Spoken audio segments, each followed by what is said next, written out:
have been what the hell? revoked. One per child. The sign could not have been clearer.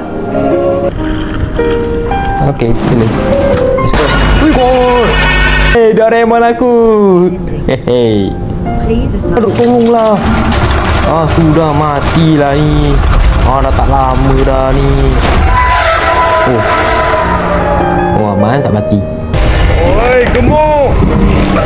Gemuk. Gemuk lagi. Gemuk dah lah besar. Budak ni. Yes, mampu hang. Hehehe.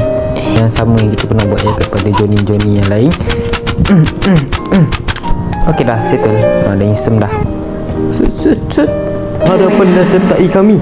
Tak mau. Aku tak nak sertai korang. Sebab korang entahlah, sebab aku tak nak jaga dah Johnny badut tu. Sebab tu aku tak nak sertai korang. Penat aku nak tengok budak tu main hilang. Aku fikir senang tu main hilang. Tak nak, bye bye. Tak serius ke? Aku memang tak nak. So dah kita caw je lah. Wah, apa nak ikut orang. Yang kita kan orang tak global lah. Mana kita main-main orang-orang macam ni kan. Orang-orang pelik yang main-main benda macam ni. Kita sebagai tak global, kita tak boleh ikut benda macam ni guys. So kalau dia tak global, sebaik-baiknya tak jadi ikut. So simple itu saja guys. So kita patah balik, kita balik. Dah guys. Okay, bye bye.